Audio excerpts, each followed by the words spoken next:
দাঁড়িপাল্লায় একবার ভোট দিলে 18 কোটি মানুষ নামাজ পড়লে যে সওয়াব হয় তার সমপরিমাণ সওয়াব হবে যদি একবার দাঁড়িপাল্লা পড়তেন।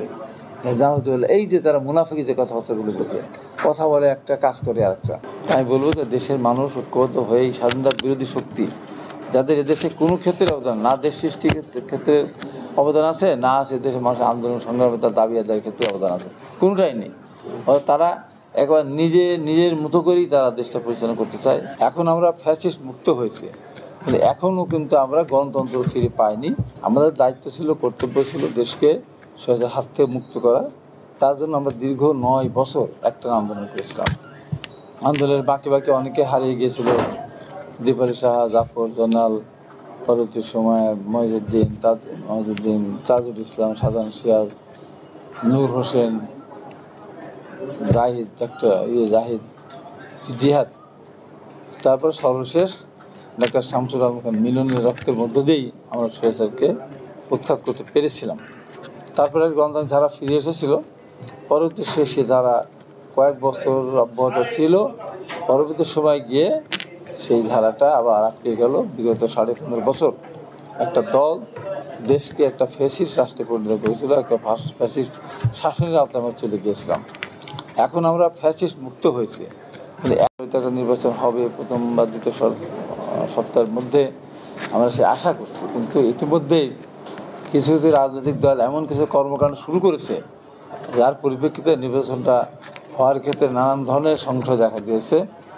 যদিও সরকারের পক্ষ থেকে বলা হচ্ছে একটা ভালো নির্বাচন হবে, নির্দিষ্ট এক নির্বাচন হবে, তারপরেও চায়ের দোকানে গেলে, বাজারে গেলে, মানুষের দেখা হলে বলে, ভাই আসলে নির্বাচন হবে তো? এই বিশ্বাসের জায়গাটা যেন কেমন নেই, এখন বিশ্বাস করতে পারছি না নির্বাচনটা হবে। এর জন্য বলবো সরকারকে দৃঢ়তার সাথে এটা মোকাবেলা করতে হবে, এবং যারা এখন নতুন একটা দাবি নিয়ে এসেছেন, যেটা এই যে 84টা নিয়ে আন্দোলন, দাবি নিয়ে আলোচনা হলো, কথাবার্তা হলো, কোনো দিন যে কথাটা নিয়ে আলোচনা আসেইনি যে পেয়ার সিস্টেমে নির্বাচন হবে, হঠাৎ করে সেই দাবিটা তারা নিয়ে মাঠে নেমেছে এবং তারা অব্যাহতভাবে বিভিন্ন মিছিল, মিটিং, সমাবেশ করে দেশটাকে অস্থিরতা দিকে নিয়ে যাচ্ছে। মানে যেটা ছিল না যে বিষয়, সেটাকে সামনে নিয়ে এসে তারা দমভক্তি করছে এবং তারা বেপরোয়াভাবে তারা বক্তব্য দিয়ে যাচ্ছে। এবং সেই বক্তব্য দিতে গিয়ে আমাদের বিএনপির প্রতিষ্ঠাতা শহীদ জিয়াউর রহমান, দেশনেত্রী বেগম খালেদা জিয়া, তারেক রহমান, তাদের বিরুদ্ধে নানান ধরনের অসভ্য বক্তব্য তারা দিয়ে যাচ্ছে। দেশটা একটা অস্থিতিশীল পরিস্থিতি নিয়ে যেতে চায়।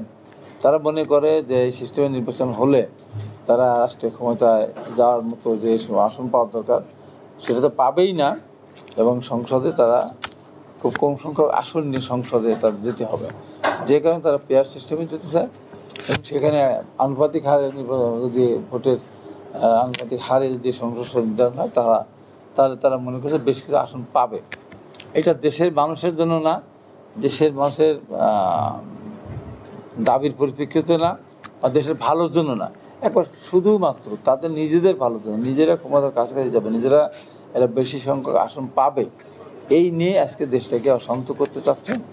এবং তারা মনে করছে যে এইভাবে যদি নির্বাচনটা আরও দেরি হয় তাহলে তাদের লাভ কেমন, যে তারা এখন ক্ষমতা আছে, পরিপূর্ণ ক্ষমতা ভোগ করছে, শুধু পতাকাটা তাদের গাড়িতে নেই। তাছাড়া রাষ্ট্রের যত ধরনের সুযোগ সুবিধা, সব সুবিধা তারা ভোগ করতেছে। বিভিন্ন বিষয়ের ভাইস চ্যান্সেলর থেকে শুরু করে আপনার শিক্ষা বিভাগে বলেন, আপনার স্বাস্থ্য বিভাগে বলেন, এমন কোনো মন্ত্রণালয় নাই যেখানে তাদের অবস্থান নেই বা তারা সেখানে পদচারণা তাদের নেই, এমন কোথাও নেই। মানে একবারে একটা সরকারি দল যে ক্ষমতা ভোগ করে তারা তার থেকে এক অংশ কম করছে না, দায়িত্ব নেই কিন্তু ক্ষমতা ভোগ করছে, আর শুধু পতাকাটা নেই, এইটি হচ্ছে তাদের আফসোস।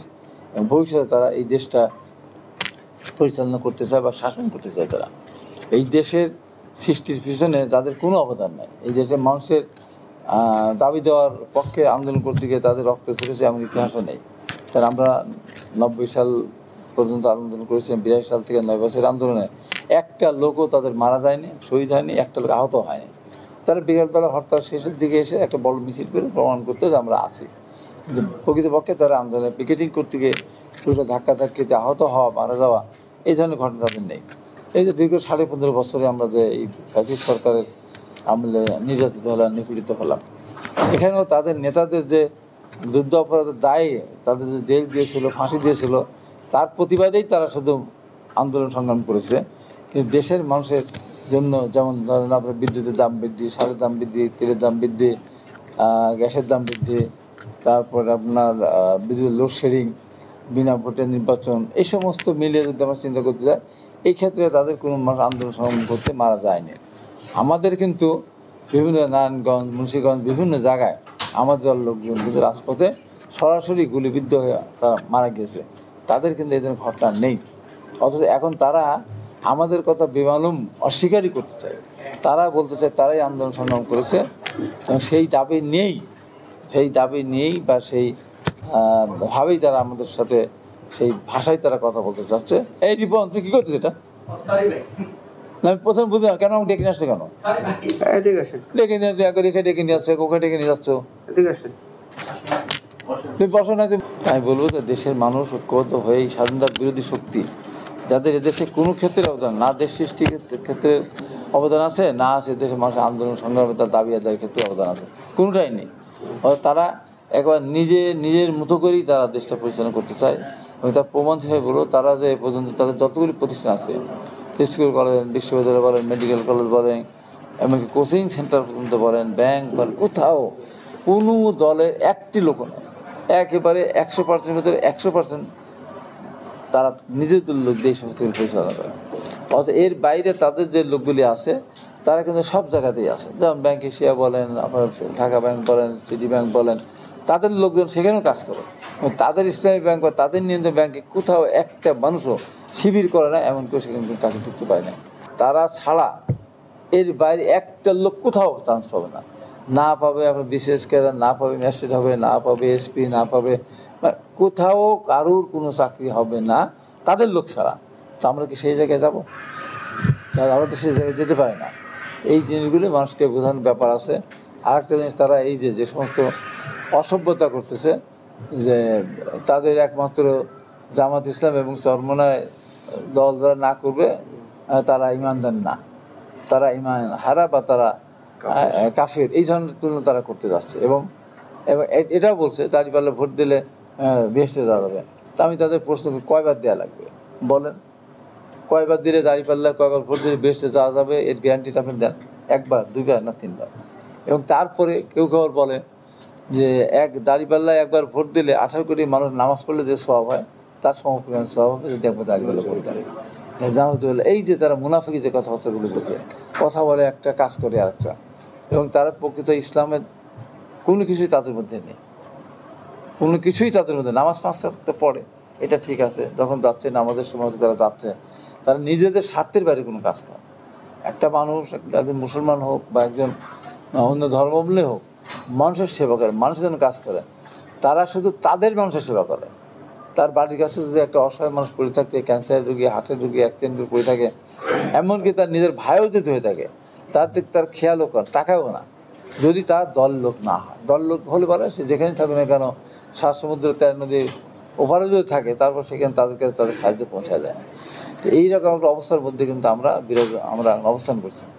আমি যখন আন্দোলন করেছি, আমি কিন্তু প্রথম থেকেই বলে আসছি, এবং আমি জেলখানাতে বেরিয়ে আসার পর আমি কিন্তু ওই দিনই রাত্রেই বলেছি, এই সরকার বেশিদিন থাকবে না, এই সরকার এই কাজ করেছে, তারা সংবিধানকে পদদলিত করেছে, নিজের গঠনতন্ত্রের সাথে প্রতারণা করেছে।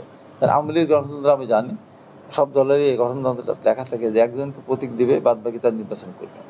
কেউ যদি বিদ্রোহ করে তাকে বহিষ্কার করবে। ব্যতিক্রম দেখলাম যে একজনকে নৌকামার্কা নির্বাচন দিল, আর 3 জন দাঁড়িয়ে গেল একই আসনে। আওয়ামী লীগের সভানেত্রী যাকে নৌকা দিয়েছে সেখানে গিয়ে বক্তব্য দিচ্ছে, তার পাশে আরও 2 জন স্বতন্ত্র প্রার্থী বক্তব্য দিচ্ছে, কোনো বাধা নেই।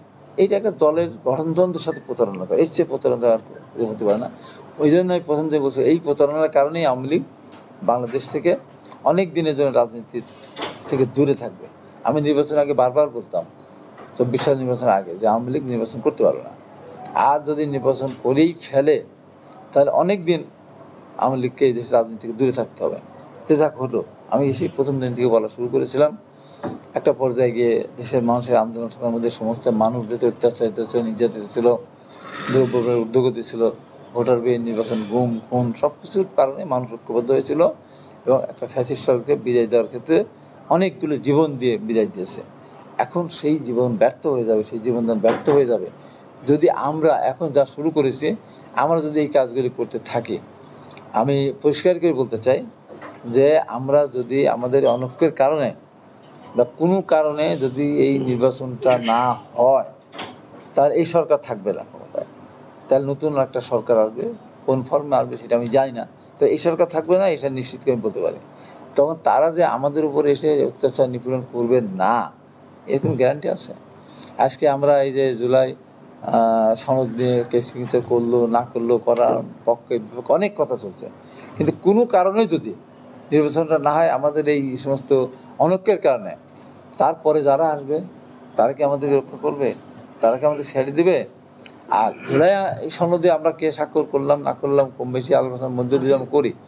আন্দোলনকারী দলগুলির মধ্যে যারাই ক্ষমতা আসবে তারাই কিন্তু জুলাই আন্দোলনের সাথে তারা জড়িত, তাদের বিরুদ্ধে কোনো ব্যবস্থা নেবে না, কোনো শাস্তিও দেবে না, এটা নিশ্চিত। সে যেই দলই ক্ষমতা রাখবে না, যে তোমরা আন্দোলন করেছিলে এই জন্য তোমাদের বিরুদ্ধে এই ব্যবস্থা গ্রহণ করতে, এই কাজটা কেউ করবে না এই দলগুলো।